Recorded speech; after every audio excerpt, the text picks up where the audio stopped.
Have you ever just stopped and wondered what you're really made of? I mean, way down deep. We know about cells and molecules and atoms, but what happens if you just keep zooming in? What are the absolute, ultimate, rock-bottom building blocks of, well, everything? Today, that's exactly where we're going, deep inside the atom. Right, so in school we all learn about the atom's core, right? The nucleus, packed with protons and neutrons. And for a long, long time, we figured that was pretty much the end of the line. And what if I told you that's not the end of the story? Not even close. What if those familiar particles are actually hiding an even smaller and frankly much stranger world inside? So, our journey today is basically a trip down the rabbit hole of physics. It's a story about how our definition of a particle has been shrinking for more than 100 years. It's like thinking you've hit the bottom floor of a building, only to find a hidden staircase leading even deeper down. And you can totally see the pattern here, right? Around 1911, the atom was the whole game. Then boom, by 1932, we'd cracked it open and found protons and neutrons. That idea held strong for a few decades, but then in 1964, a couple of brilliant physicists, Gell-Mann and George Zweig, basically said, hold on, we think there's something even smaller. And that idea led us straight to our modern understanding of quarks. So what do we even mean by a fundamental particle? Well, it's actually pretty simple. It's a particle that you just can't break apart any further. There are no smaller bits and pieces inside. For ages, we thought protons and neutrons fit that description perfectly, but it turns out they don't. The particles that do are called quarks. So, welcome to the weird world of quarks. It might sound super complex, but the universe is actually built from a surprisingly simple menu. And physicists, in a moment of playfulness, decided to call the different types of quarks flavors. No, not because they have a taste, it's just a fun way to keep them organized. These 6 flavors are sorted very neatly into 3 generations, basically based on their mass. Generation 1 has the lightest and most stable quarks, the up and the down quark. And these two are the superstars. They make up all the normal matter that you and I see every single day. The other generations? They're heavier, way less stable, and you usually only glimpse them in high-energy smash-ups in particle accelerators. And here, this is where things get really interesting. Just look at their electric charges. They're not whole numbers, like +1 or -1. No, they're fractions of the basic unit of charge. And there's this beautiful, simple pattern. The up, charm, and top quarks all have a charge of +2/3, while the down, strange, and bottom quarks all have a charge of -1/3. I mean, how weird is that? This is one of the strangest and coolest rules in all of physics. It's like having a chocolate bar that represents 1 unit of charge, but you're only ever allowed to have 2/3 of the bar or -1/3 of it. You can never have the whole thing by itself. And these bizarre fractional charges, they're the key to unlocking everything. But of course, there's a catch. You will never, ever find a quark just hanging out by itself. It's a property called confinement.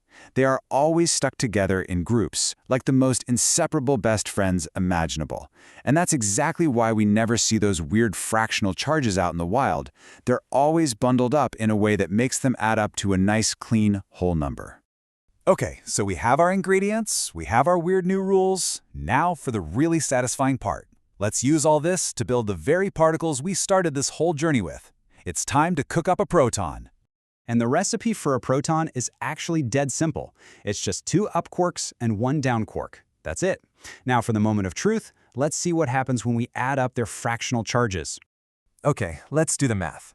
We start with our first up quark, which has a charge of +2/3. Then we add the second up quark, that's another +2/3, bringing our total so far to 4/3. And finally, we add in our 1 down quark, with its charge of -1/3. And there it is. Boom! The fractions add up perfectly to +1. That is the exact charge of a proton that we've known about for a century. It's a perfect fit. How cool is that? All right, so the recipe works for a proton. What about a neutron? Well, a neutron is just a slightly different mix, 1 up quark and 2 down quarks. Let's run the numbers one more time. So we have +2/3 from the up quark, then we add a -1/3 from the first down quark, and another -1/3 from the second down quark. You add it all up, and what do you get? A big fat 0. And that is how a particle, built from charged components, can end up with a neutral charge overall. Absolutely mind-blowing. But wait a minute. If quarks have electric charges, shouldn't they be repelling each other, pushing each other apart inside that tiny proton? Well, yeah, they should be, except there's another, much more powerful force at play, the strongest force in nature. And to explain it, physicists gave it another playful name: color. Now, let's get this out of the way right now. This color has absolutely nothing to do with the colors we see with our eyes. It's just a clever label. Think of it as a new kind of charge that's responsible for the strong nuclear force, the cosmic superglue that holds quarks together. And there are 3 types of this color charge: red, green, and blue. And here's the unbreakable rule. In a particle like a proton or a neutron that's made of 3 quarks, you must have one of each color: one red, one green, and one blue. Always. And just like mixing red, green, and blue light gives you white light, combining these 3 color charges makes the whole particle colorless or color neutral. This is a fundamental rule for pretty much all the particles we see in nature. On the outside, they have to be color neutral.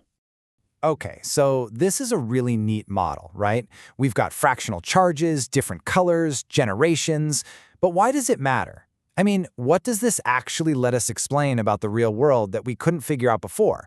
What's the so what? Here's a perfect example of why this is such a huge deal. Take beta decay, a common type of radioactivity. The old view was just a neutron changes into a proton. It just happens. No real explanation why. But the quark model shows us what's really going on under the hood. On a fundamental level, one of the down quarks inside that neutron literally flips its flavor and becomes an up quark. That one tiny change is what transforms the entire particle. It's not magic, it's physics. So we've taken this incredible journey from the familiar world of protons all the way down to the strange and wonderful realm of quarks. And as far as we know today, quarks are truly fundamental. They can't be broken down any further. But physics is a story of opening one door only to find another one right behind it, which leaves us all with one final, fascinating question to chew on.